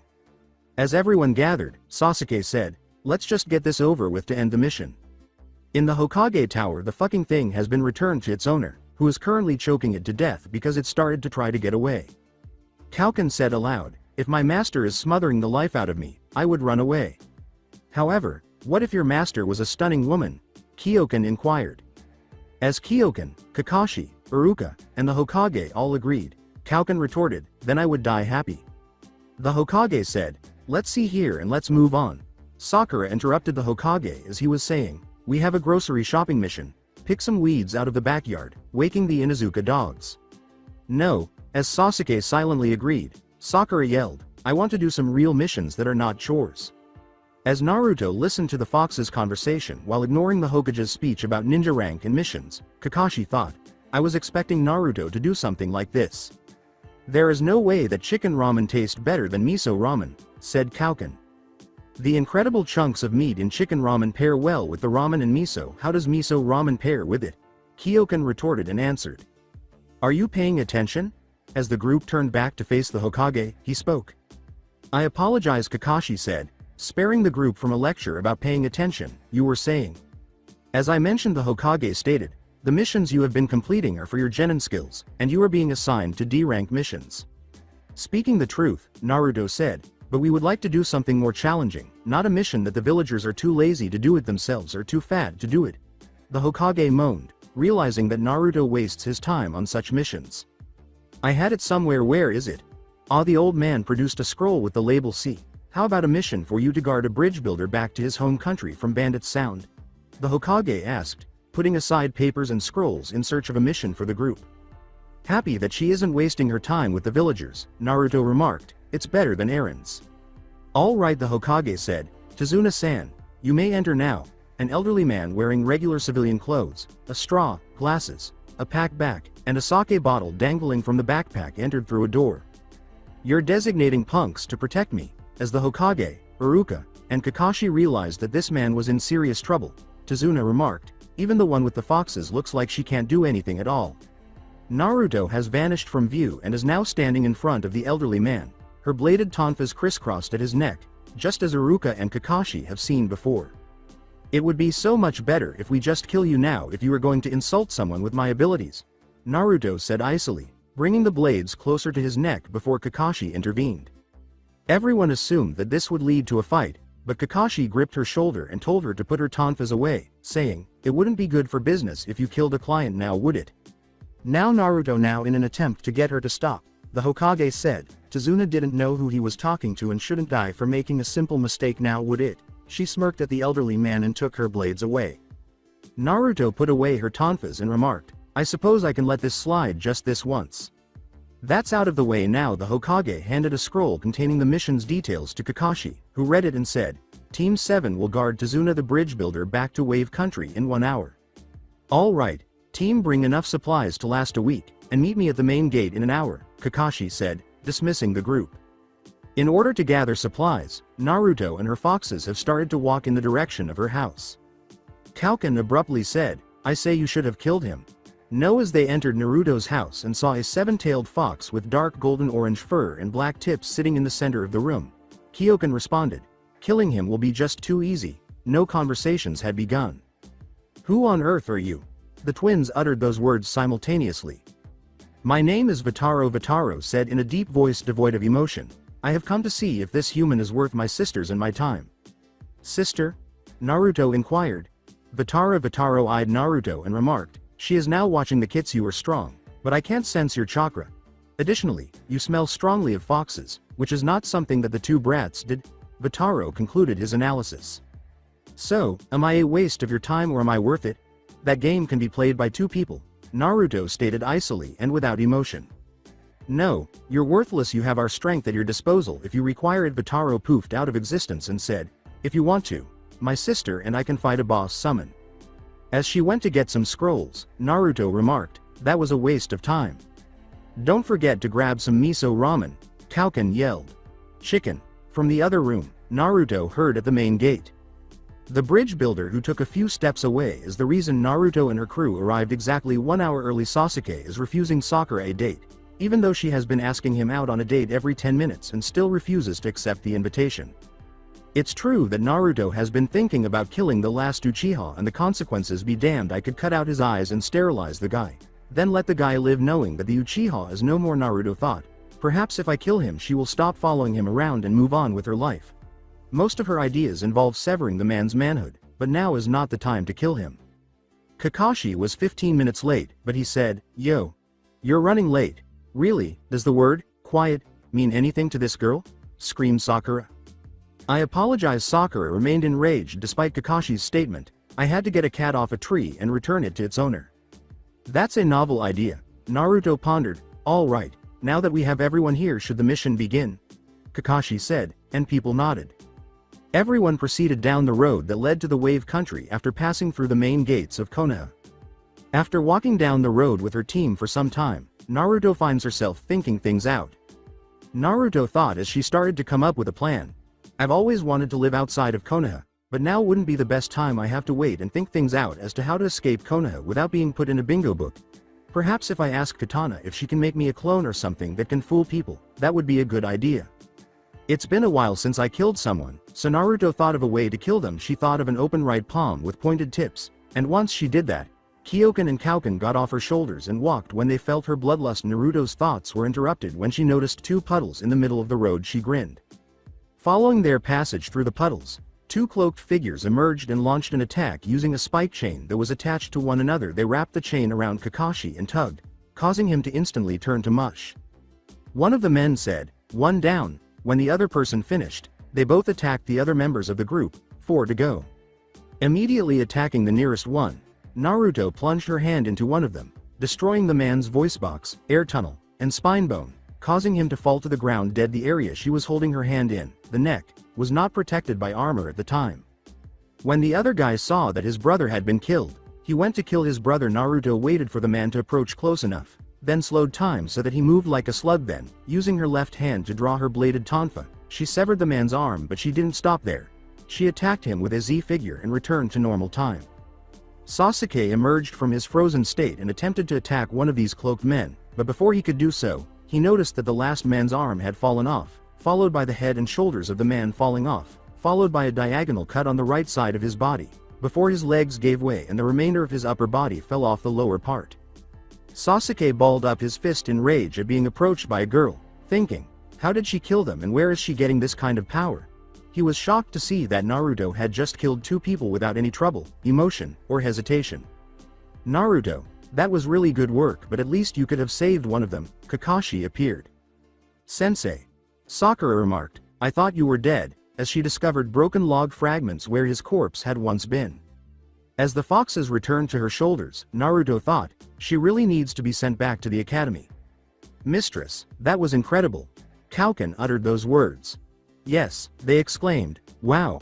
They were like, whoa, Kyoken said, gesturing to Sakura, Tazuna, and Sasuke. Kyoken sat on Naruto's shoulders and remarked, we were like, whoa, and you were like, whoa. He is now pointing at the now dead bodies. The demon brothers have now been dealt with. When Kakashi noticed that Tazuna was perspiring and that the elderly man was talking about how Gato was in charge of his nation, he said, would it be okay if we had a conversation, Tazuna? All of our boats have been purchased by Gato. You can control the nation if you can control the boats. According to Tazuna, Gato is currently destroying our nation and murdering those he believes will oppose him. So Gato have hired missing Nin to kill you, thinking that you are standing up against him, Kakashi said. Yes, to get to the mainland, I'm constructing a bridge. The residents of Wave will be able to conduct business there without utilizing Gato's boats once the bridge is completed, Tazuna stated. This mission was upgraded from a C rank to a B rank, and it may now be an A rank. All we were supposed to do was return you to your homeland. As he turned toward Konoha, Kakashi remarked, I will have to cancel this mission. You're just going to call off a mission, then? When she noticed that Kakashi had stopped, Naruto said, "The ninja back in Konoha will look at it as a failed mission." "What are you trying to say?" He looked at Naruto with his right eye and asked. "A Jonin has failed a C-rank mission, which is what I'm trying to say. Isn't a C-rank mission easy for a Jonin to complete? The fact that a Jonin who failed a C-rank mission cannot possibly complete a higher rank mission will be known to those back home if you cancel this mission now. Is that what I'm saying? Are you ready to be denigrated as a ninja who fails to complete his missions?" Playing with the man's pride, Naruto said. People back home are simple-minded, Kakashi thought. Well, then she's got a point, as Sakura fainted from completing a more difficult mission and was yelling at Naruto inwardly. Kakashi declared, "We will continue with the mission. Tazuna, once wave is operational again, I expect you to pay the appropriate amount for an A-rank mission." Tazuna nodded and turned to face Naruto, thanking her for persuading her sensei to proceed with the mission. After arriving at a river and meeting a man Tazuna said would allow them to wave in silence, the group saw the bridge and was astounded by its size. They soon landed and proceeded to Tazuna's house, where Kakashi questioned why the mist had been growing thicker. She went to retrieve the kunai and returned with a white rabbit after Naruto and the group went down the road, and Naruto pulled out a kunai and threw it into a bush. "Naruto, you attacked a defenseless rabbit, but why?" Sakura let out a shriek. "Powerless. This is food, right?" As the aforementioned foxes were on the ground, Naruto said, "All right, guys." With that smile she gets when she fights, she said, "I can finally go all out with someone who can." The white-haired rabbit and Naruto's smile caught Kakashi's attention. She always smiles when she knows someone is out there. "Come on down."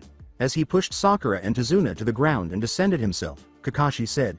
Sasuke fell mindlessly, and Naruto simply bowed to her knees as a makeshift boomerang passed by where their heads used to be. The blade rose and lodged itself in a tree. "One of the men has stepped on the enormous blade. The demon brothers' failure is understandable. Kakashi Hitaki was their opponent," the man stated. Kakashi answered, "Zabuza Momochi, demon of the mist." Zabuza remarked, "So you have heard of me, Kakashi?" Kakashi pulled up his forehead protector to reveal his Sharingan eye, saying, "I will need to use this to fight you." "You're exposing the Sharingan too soon." As he drew his sword and materialized atop the lake, Zabuza declared, "I am honored." The mist soon grew thicker. "There are 8 locations for assassination. The spine sounds good, but the lung is nice." Zabuza's voice could be heard everywhere. Along with his intention to kill, Kakashi started to release his chakra, and Sasuke started to give in as he reached for a kunai and prepared to kill himself. "Sasuke." As he caught Sasuke's attention, Kakashi said, "Don't worry." He calmed him down by saying, "I will defend my team. I should let Kakashi fight him first. I want to see if he is strong enough for my tastes." Damn, he had to stop him from killing himself, Naruto thought as she wanted him dead. The Genin was about to chop off the client's head when Zabuza appeared between them, but Kakashi was quick enough to stab Zabuza in the stomach. Zabuza transformed into water, but Kakashi declared, "It's over, water clone." As Kakashi turned into water, Zabuza slashed at him diagonally and said, "Now it's over." He then felt the cold steel of a kunai against his neck. Kakashi remarked, "I don't want to repeat myself." When Kakashi pressed the kunai into the man's throat, water started to spew out instead of blood, and Zabuza came behind him to finish him off. Kakashi made the mistake of jumping into the lake without getting cut in half because he felt the water was heavy, and Zabuza appeared in front of him with his right hand out as the water engulfed him. Kakashi water prison steel is as hard as this water. As he began performing one-handed seals for a water clone, Zabuza said, "So don't bother trying to escape. Now you will watch your team get killed before your eyes. Go. Move as far away as you can." Kakashi shouted. The water clone can't go far, and he saw Naruto approaching the water clone. "After all," Naruto said, drawing out her pair of bladed tonfas, "you really think of me so low, Kakashi? When we got into a fight, you were having issues with me even when I wasn't going all out and you were using the Sharingan," Naruto remarked, revealing her right arm tattoo. "The young girl wants to die." Then as the water clone lowered his blade horizontally and Naruto bent beneath the attack, she spun around the clone and appeared back to back with it, her right tonfa in its back. "So be it," the water clone said.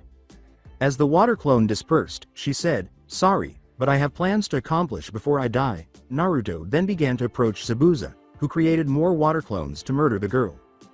Despite Zabuza's belief that she couldn't walk on water, Naruto simply sidestepped or ducked under the attacks and countered them, dispersing them. The imprisoned man was immediately released by Zabuza, who said, "I advise you to release Kakashi and concentrate on me or I will kill you where you stand." Because you attempted to kill him but were unsuccessful. She never took her eyes off Zabuza, and Kakashi left her to fight for herself. I will be taking over, and I don't care if he is a Jonin. Very little punk Naruto placed her tonfas in front of her and extended both blades by 1 foot, saying, "You think you can defeat me? Tell me, for what reason are you referred to as the Mist Demon?" Naruto inquired. "As you requested, your Genin exams differ slightly from ours. Killing our teammate is the only way we can pass, but I didn't just kill my teammate, everyone in the academy was killed by me. The rush that comes from killing people, I yearned for it. How about you? For your final conversation, what did you do for your graduation?" Zabuza stated, "I'm interested in this girl now. How about me? It's the same pointless nonsense on my graduation exam, a written exam. Practice 3 fundamental techniques, and toss some kunai at stationary targets. However, I did something during my exam that none of the other students knew about. I killed one of my instructors. This caught everyone's attention." After hearing rumors of a student killing an instructor, Kakashi naturally assumed it was Sasuke. Sakura and Sasuke were shocked that Naruto killed one of the instructors and was not held accountable for her crimes. "But that's not all. Occasionally, a villager will attempt to kill me or beat me up as she attacked Zabuza," Naruto remarked. "Let's just say they never will see the sun again."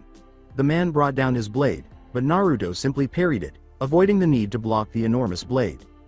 "She's good with her blades and too quick for me, so I'll have to use my methods." Zabuza kept swinging his blade, but the girl kept avoiding his blows. Her counterattacks were meant to kill, and he struggled to simply avoid them. After putting his blade away behind his back, Zabuza began performing hand seals. Naruto knew what technique he was using and slowed down time to perform the seals in order to catch up to him. Water Dragon Missile. Water Release. As the water dragons engaged in combat and cancelled, both yelled. Zabuza began performing a set of hand seals, while Naruto began her own. Fire Dragon Missile. Fire Release. Naruto yelled and sprayed Zabuza with flames. Water Encampment Wall.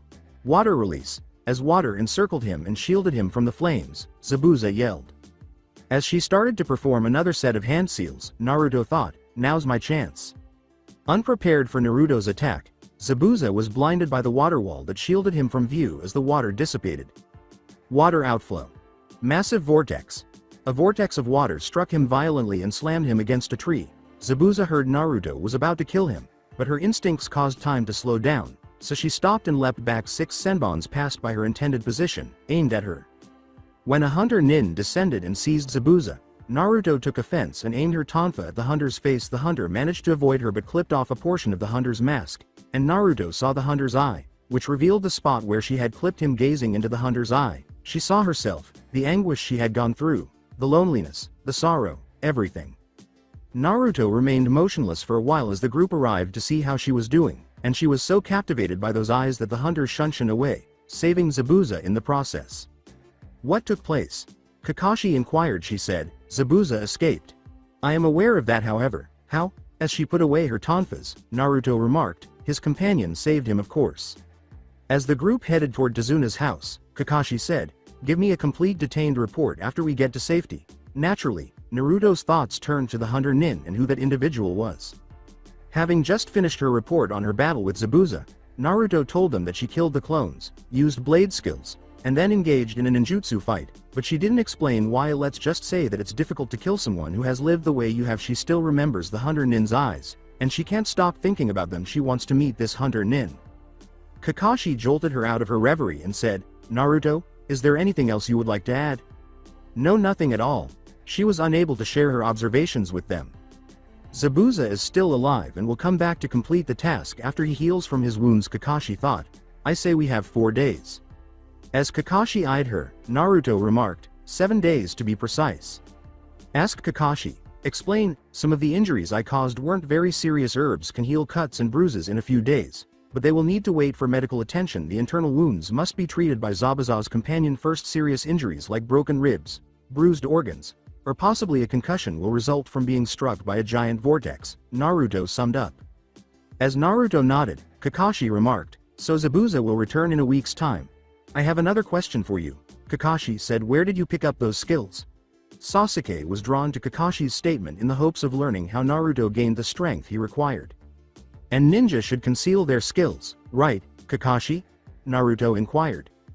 "Yes, but your adversaries will be afraid of you because of those skills," Kakashi remarked, somewhat proud of his title. "Like me with the copy ninja Kakashi title I have made of myself." As Kakashi was about to inquire, he was interrupted. True, but I am a ninja that is not looking for fame. If the element countries have heard of what I am capable of, Naruto said they'll figure out a way to murder you and keep trying until you're dead. Why, in your opinion, did I like the title of dead last? Naruto inquired. Naruto nodded and said, so people will underestimate you, but if you make a name for yourself, the other ninjas in the village will be afraid of you. Kakashi continued to try to get her to speak. People will be afraid of me. The residents of the village where I reside will also do so. In her icy voice, Naruto uttered, you and I both know that Konoha will never praise me, but fear me of who I am. Fear will bring hatred, and hatred will bring me enemies. Naruto turned to face Sasuke and remarked, I already made a few enemies in Konoha, and one of them is in this very room. Kakashi remarked, so you will not help benefit Konoha. Why would I lend a hand to a village that mocks me from the day I was born? In any case, Naruto said, I would prefer to let the village burn to the ground. She said it so softly that no one could hear her. Naruto said, I have to go start training these two. As Sasuke grinned, Kakashi said, you're willing to train Sasuke and Sakura. I meant Kyokan and Kaukan. Naruto pointed to the foxes, which appeared to be deer in the headlights, and said, why in the 9 layers of hell I would want to train those two? The two narrowed their eyes at Naruto, but Sasuke was fuming inside. Why would we require instruction? They both said the same thing. Naruto remarked, I have never witnessed either of you fight. The emo, what about it? Pointing one of his tails at Sasuke, Kyokan uttered those words. I wouldn't describe that as combat. As Sasuke balled his fist, Naruto remarked, it's more like messing with him. But you were the one who fought the real fights, Kaukan replied. Then she said something that would force them to train. You guys both realize I'm the one who is holding the ramen, right? Naruto then said, so you guys are not willing to train? Both nodded, and Naruto simply stared at the foxes. Naruto and the foxes were about to read when someone interrupted them, so Naruto asked as they both nodded. Would it be possible to include Sakura and Sasuke in your training? Kakashi inquired, giving the two a glimmer of hope. As she was leaving Tezuna's house with the rest of her team, Naruto remarked, train them yourself, you lazy bastard. Naruto was on the verge of leaving the house when a woman said, going out so soon? Yes, Tsunami. Naruto addressed the woman, Tsunami, saying, I have some training to do. Tsunami replied, well, be back when supper is ready, Naruto-san, and left for the kitchen. Naruto followed the foxes into the forest in search of a training area. After 20 minutes, are we already there? Kaukan remarked, growing weary of strolling. For the 23rd time, Naruto said, no, are we already there? This time Kyokan said. For the 24th time, Naruto said, no, after 5 minutes. Are we already there? Kaukan and Kyokan both said the same thing. Yes, we're present. Naruto yelled, fake. Both yelled as Naruto complained about the foxes. As he approached a spot with enough trees to conceal their activities and provide cover for training, Naruto paused and surveyed the area. As she made some hand signals and bit her thumb, Naruto remarked, this area looks suitable.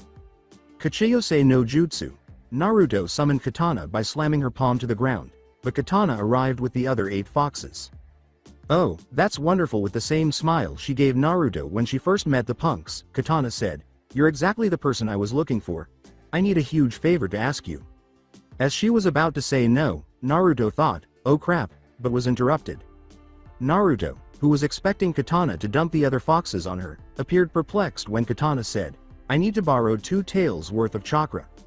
Why would you require so much chakra? As she gave her the chakra by activating the tattoo on her right arm, Naruto questioned. I'm experimenting with something. I put the Hyuga fox in the oven and added a tail to see what happens. As you can see, as she absorbed 2 chakra tails, Katana remarked, the other tail will go to a seal I am trying out. What sort of seal are you experimenting with? That was a dead giveaway. It better not be the one I have, right? Naruto said, observing Katana laugh sheepishly. Naruto swatted the hand away, and Katana grinned and said, my, you can read me like a book. Yes, it is the same kind of seal on your back arm, Katana said. Ruffling Naruto's hair. It isn't as powerful as yours, however, it will eventually grow to resemble yours. But I predict it will require 3 to 4 taels of chakra, Katana said, grinning at her achievement. As Katana shook her head from side to side, Naruto remarked, so you're saying is that anyone can get the tattoo-looking seal on my back? No, Katana stated, only someone you and I approve of. To whom are you presenting this? In the hopes that it would be someone she could put up with, Naruto asked. Hinata Hyuga. She is a shy but nice girl in the hopes that Naruto would accept her into the Kitsune clan. Katana declared. I am going to accept her into the Kitsune clan after we have been speaking for a few weeks. Katana grinned and turned to go, but Naruto said, I guess I can let her join. Katana asked, oh, did you give a name for your bloodline yet? While Naruto simply raised an eyebrow in her direction. Why would I give my ancestry a name? Katana wasn't persuaded, so Naruto remarked, the scroll said I shouldn't bother naming it. As Naruto shook her head no, Katana said, you said you shouldn't bother naming it and it didn't force you not to name it right. Beside it was the Namikaze bloodline and the last Namakaze died the day you were born, right? Naruto nodded, and Katana pulled out a scroll and some ink. So you should write a scroll about the Uzumaki bloodline. Katana sat down on the ground with the kits surrounding her, and Naruto just groaned and joined them. What do you call your bloodline, then? Naruto sat there considering a name as Katana stated, I'm going to document this. Naruto said, how about Akasa's Utem? Time of access as Naruto described how to use it. Katana started writing down the information, saying, now, what are you going to call these abilities? Naruto said, just call them Teishijikan. As Katana started to consider her abilities, she asked, stop time and what are the stop time abilities? Don't forget a complete detail of the abilities. Naruto simply groaned louder. Well, there's that 2-second window when I stop when fighting. It takes a lot of chakra to even stop time for a split second. Yes, I can stop time for 5 hours, but that only involves standing motionless and focusing. I developed a method using time with instinct because stopping time and fighting requires too much chakra and focus. I believe I'll call it Tsukunoma. Time will pause for 2 seconds or when my intuition takes over. As Katana was recording everything, Naruto remarked, even if it is only for a short while, it is enough time to jump away or avoid getting killed. Do you have anything else? Katana appeared thrilled. The Hisashibori is one of them. It's a Tsukunoma variant. Depending on how much chakra I use, it will allow me to move around the area for a few seconds. I am currently working out the kinks in my bloodline before experimenting with it. As Naruto was about to walk away but was stopped, she said, until then, I will tell you what they are and what they do. Katana recalled not being able to sense Naruto and asked, what about your hidden chakra bloodline? Naruto didn't care what her bloodlines were called, saying, Hitoshirezu chakra is good enough for me. Katana is quite intrigued by the fox tamer's abilities, so she asks, what about the now tattoos on your back? Why should I give the seals names? Naruto inquired. And you better give it a cool name. Katana cautioned Naruto, who is now considering a name that Katana will like and is unwilling to face the forest shadow's wrath. From what I have gathered about that seal is that it is now genetic. You have the smell of foxes and a huge reservoir of chakra from it. To appease the fox spirit, Naruto said, who about the Kitsune Chikao? The Oath of the Fox. Katana grinned at the name and said, I like it. Naruto got up and was ready to go. The hope of departing was crushed when Katana said, now to name your taijutsu.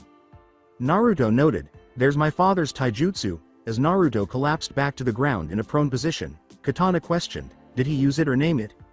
Stances can be divided into 2 categories, the open palm and the closed fist. A Katana wasn't recording this. You disapprove of the names? She nodded. Alright, let me think. After a few minutes of deliberation, she decided that Inkaten Hira will be the open palm and Bakuretsu Kobushi will be the closed fist. Naruto named her taijutsu stances and demonstrated the katas and their usage. As she rolled up the scroll and put the scroll and ink away, Katana said, alright, that's about everything. So have you named your tonfas yet?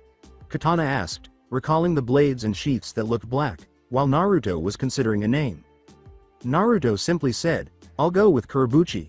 Black edge. That sounds awesome. Okay. Katana turned away, indicating that she was about to go. Oh here.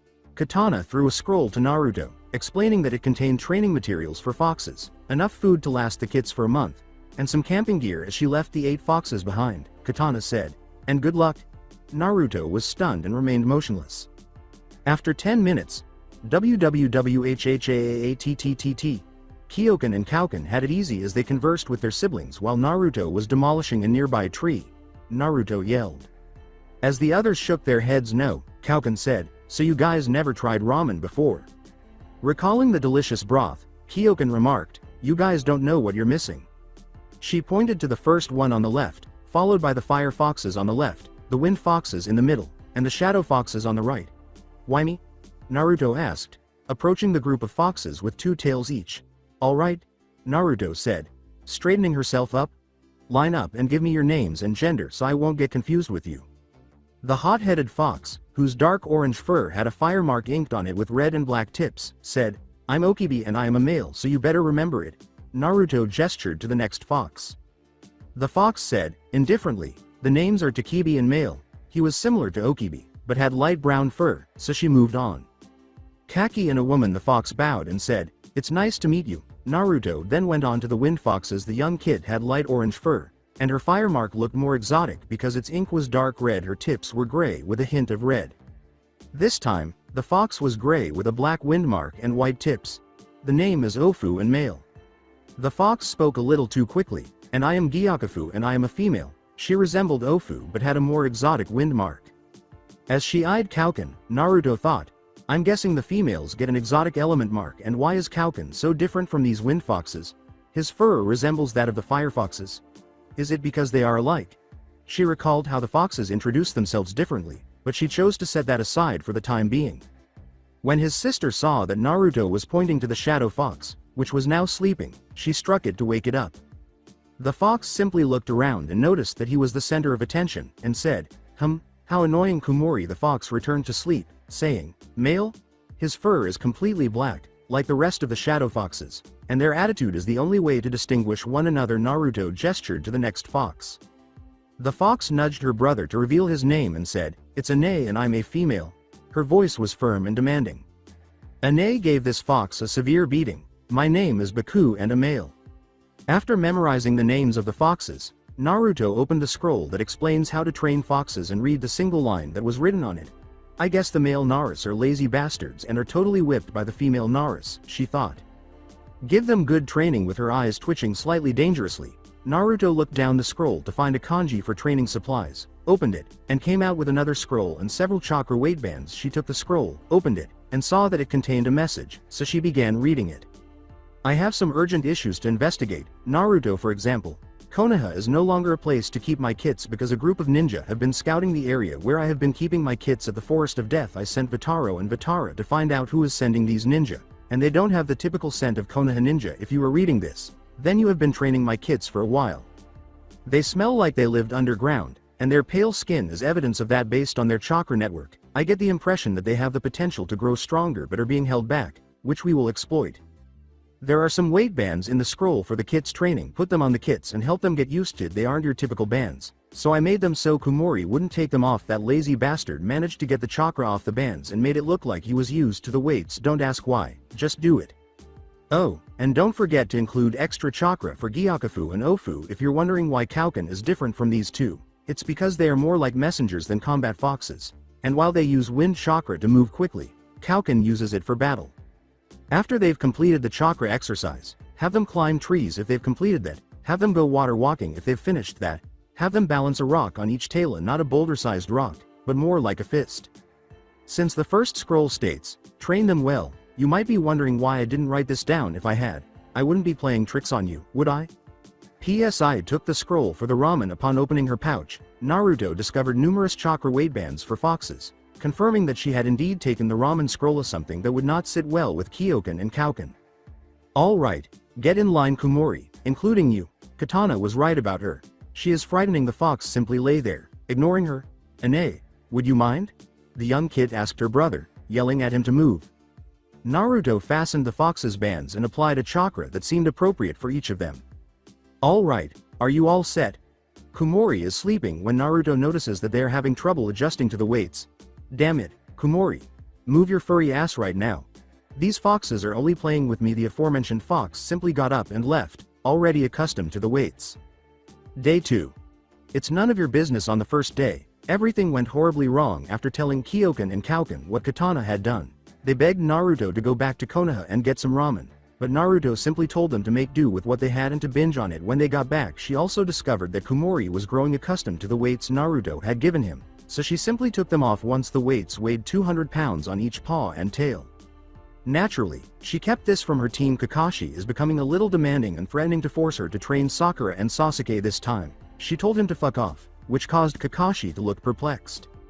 After Tazuna finished her breakfast, Naruto left her house and headed to the training area, but Sasuke stopped him. Without responding, he attacked Naruto and demanded, "Fight me." He assumed that she was weak without her foxes, which was a poor decision. As she sidestepped a left punch and a follow-up right hook, Naruto thought, "Really? Why are people stopping me from going somewhere?"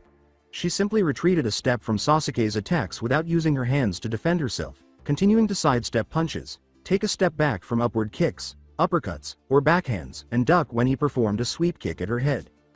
She was standing at the galley's edge when Naruto said, "I've had enough." Just as Sasuke was about to punch her into the water, Naruto jumped over him and shoved him into the water, but he didn't know how to water walk.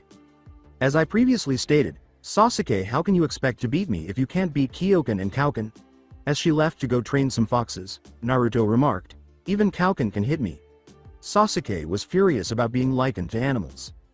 "I can't seem to get this guy off my back," Naruto thought as she used Hisashibori to create a shadow clone in her place and proceeded to the training ground until her technique ended. "I hope she will keep you busy for a while, Kakashi," she thought as she followed her down the path that didn't lead to the training area. The foxes were ready when Naruto got to the training ground, with the exception of one that was dozing off. As Kaukan and Kyokan pulled the shadow fox in the direction of the group, Naruto uttered the words, "Someone wake Kumori up." When Naruto heard the magic word troublesome, she said, "Now that Kumori is awake, we will now begin your training. You guys will be climbing trees with your chakra." "In any case, why are we training?" As the others nodded and one yawned, Okibi inquired. To silence the other foxes, Ine yelled, "Because we are training to help fight with our mistress and protect her, you idiot. To perform this workout, this will help you guys control your chakra a bit easier." Naruto, who was now upside down on a branch, said, "You concentrate your chakra at your feet or paws and climb the tree. Do you understand this? Then get to it," she said, jumping down after receiving nods from the kits as she was about to leave. Naruto remarked, "I have to do some of my own training to do." "Oh, Ine." The shadow fox turned to face her mistress. "You're free to do whatever bodily harm you can do to Kumori if he is not training." After Naruto left without noticing the evil grin Ine was giving Kumori, the fox felt compelled to train. Alongside Kakashi, Naruto has been leading him around in circles while he has been following her to see what she is doing with her foxes, and Kakashi had had enough and was ready to leave. When Naruto said, "I'm getting tired of following Kakashi," Kakashi stopped. Kakashi lied and said, "I was making sure you were safe." "Oh, Kakashi, hurry up." As she looked up at the tree Kakashi was hiding in, Naruto said, "If you want to hide yourself, make sure that the person you're tailing doesn't know your chakra signature. Your lousy excuse for being late is more believable than that." Naruto poofed away, revealing that she was a shadow clone. Since Naruto can sense Kakashi without any trouble and Kakashi is unable to sense Naruto without a chakra signature, Kakashi was at a loss for what to do and chose to give Sasuke additional training in order to defeat Naruto. Alongside Naruto, she was a few minutes away from the foxes to train. She was currently experimenting with her bloodline, creating 2 variations and learning how to do them more easily. She called one Taisoku, in which she throws a shuriken and uses some of her chakra to see it slow down as it hits its target, and the more complex one, Tsunagu, which is a follow-up to the Hisashibori, in which she throws a shuriken and moves normally until it strikes a target.